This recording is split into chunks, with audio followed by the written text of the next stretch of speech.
Dominique. Gabriel. Olivier. Raphaël. Hein? Alex? Vous êtes dans la semaine numéro 3. Donc, cette semaine, on a vécu, pour commencer, notre découverte. Le dimanche matin est un moment aussi pour nous pour découvrir le beau résumé de notre semaine. Une des choses les plus particulières de la semaine, ça va être vraiment les rencontres humaines qu'on a fait. Des rencontres dans des gens, dans des familles, des voyageurs. On prend tranquillement notre beat aussi. Donc, l'école, les tâches ménagères, le lavage, et on place tout ça tranquillement.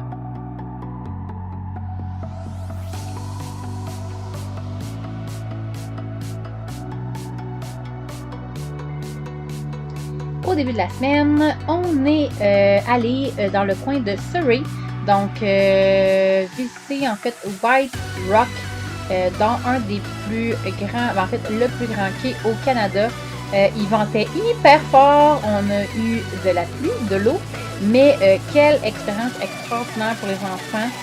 On s'est rendu jusqu'au bout avec plein d'éclaboussures, mais on a eu bien du plaisir. Donc, on est allé autant 2 jours et on est repassé 2 soirs aussi pour voir la différence et c'était complètement magnifique. Un petit peu de tendance, on dirait, grecque. Donc, toutes les maisons dans la montagne directement. Donc, vraiment une super belle place à visiter.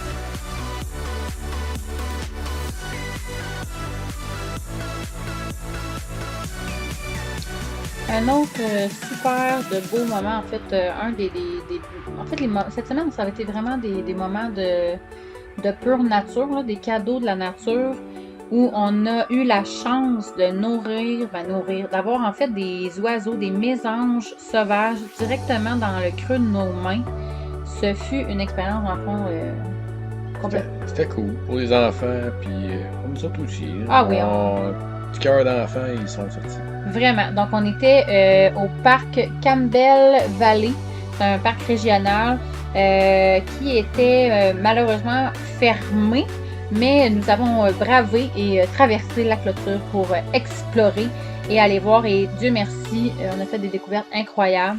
C'est vraiment hallucinant. La hauteur des arbres, la nature, la mousse aussi qu'il y a sur les arbres, c'est vraiment splendide. Et on voit qu'on est vraiment dans un milieu très, très, très humide et qui est toujours humide aussi.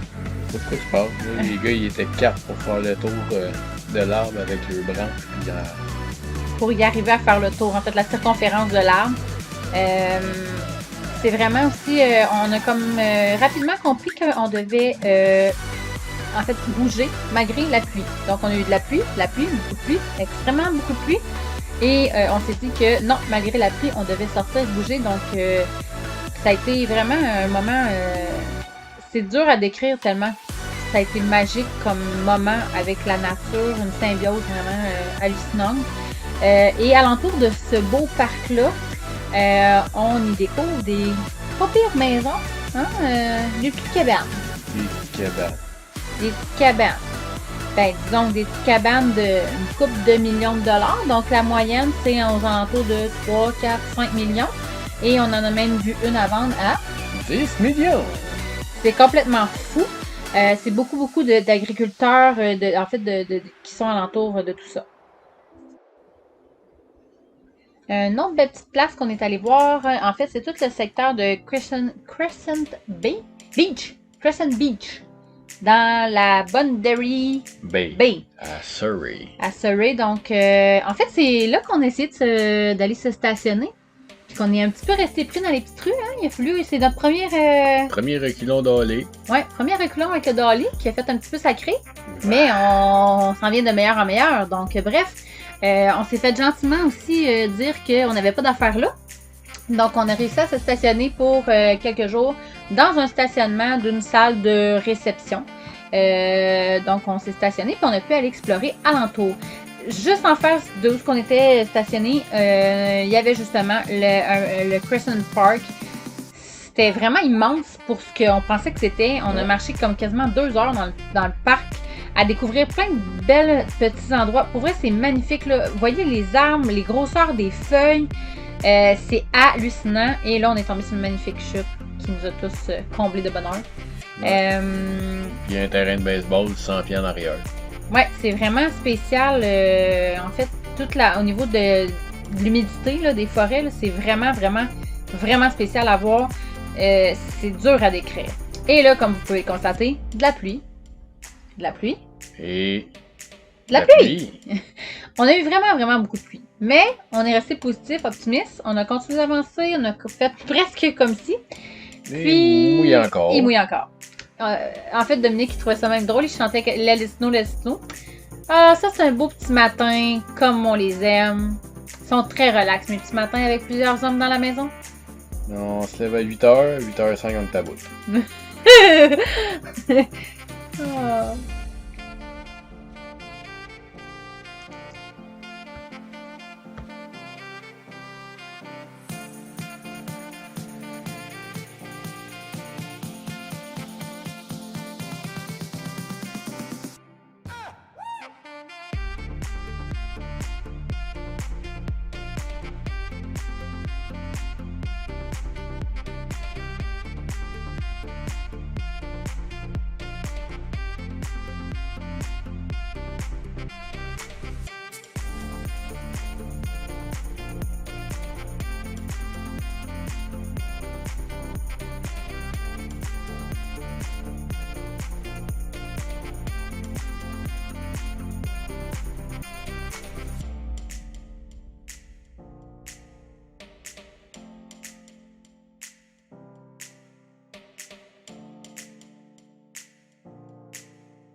Une super belle place, là, vraiment, le Butterfly Victoria Museum, et on vous le recommande chaudement. C'est vraiment un endroit fantastique. Très bien aménagé. On aurait juré qu'on était dans la forêt tropicale, là, pour vrai. Ah, il y a des mangues, il y a des bananes, il y a des ananas qui poussent là-dedans. Je vous donner une idée de comment que le climat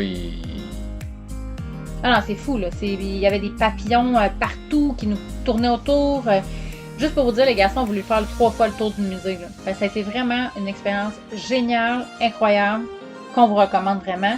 Puis on a même vécu la catastrophe d'un des arbres qui a cassé dans notre face parce qu'un beau gros perroquet a embarqué dessus. Donc. Il y avait trop de fruits. Ouais, fait que le mélange des fruits et perroquet, ça a été trop. Donc vraiment, là, pour vrai, là, une super belle place. Allez-y si vous passez dans le coin. Puis c'est pas trop dispendieux non plus. Non, ça nous a coûté 55 pour les 6. Fait que c'est très raisonnable, puis une belle visite.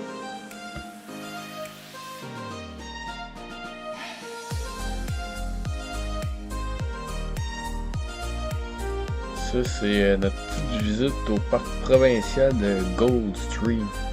Ça nous a été recommandé par un couple d'amis. C'est une rivière où les saumons remontent pour aller frayer. C'est assez impressionnant, merci, de voir la quantité de poissons qu'il y a là, autant vivants que malheureusement décédés. Parce qu'un coup rendu au bout, leur vie est terminée, fait qu'ils meurent, puis ils se redescendent dans le courant, puis ça finit sur les berges. Il y a à peu près 300 000 kilos de poissons juste sur cette petite rivière-là qui meurent à chaque migration. Je sais pas si on appelle ça migration. Mais...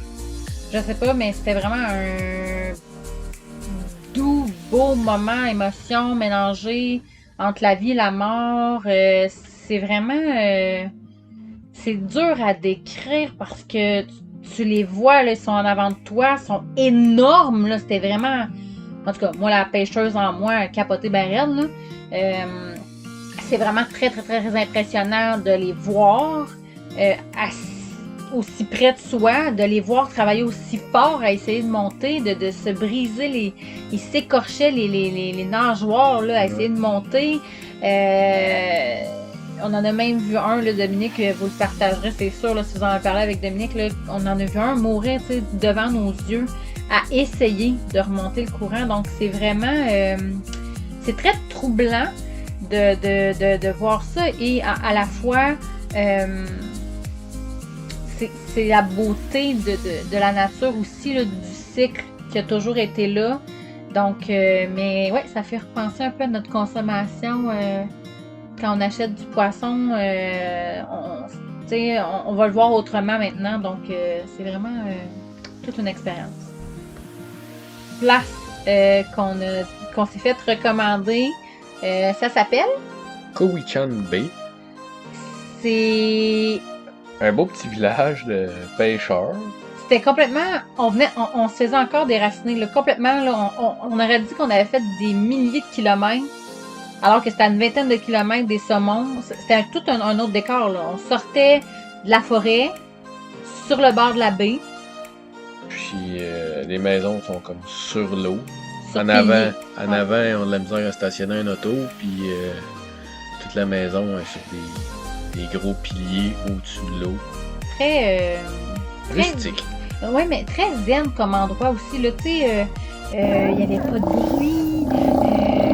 Tu vois, là, tu sais, que le soir, c'est très calme, très serein comme endroit.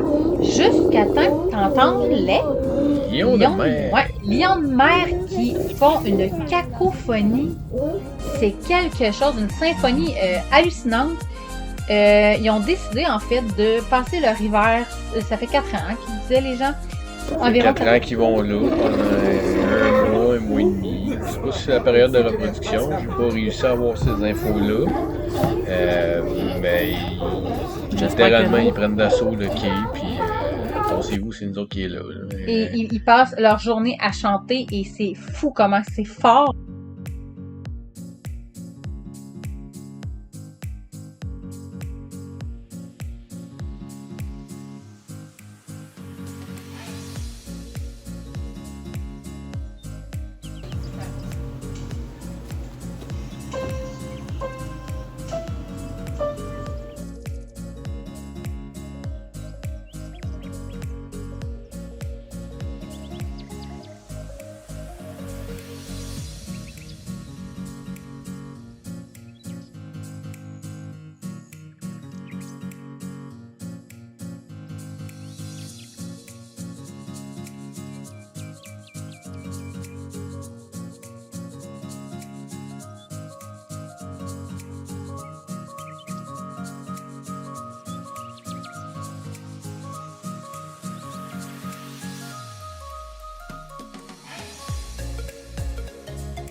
mais c'est avec lui, hein? Ça va, chérie? Ça va, chérie?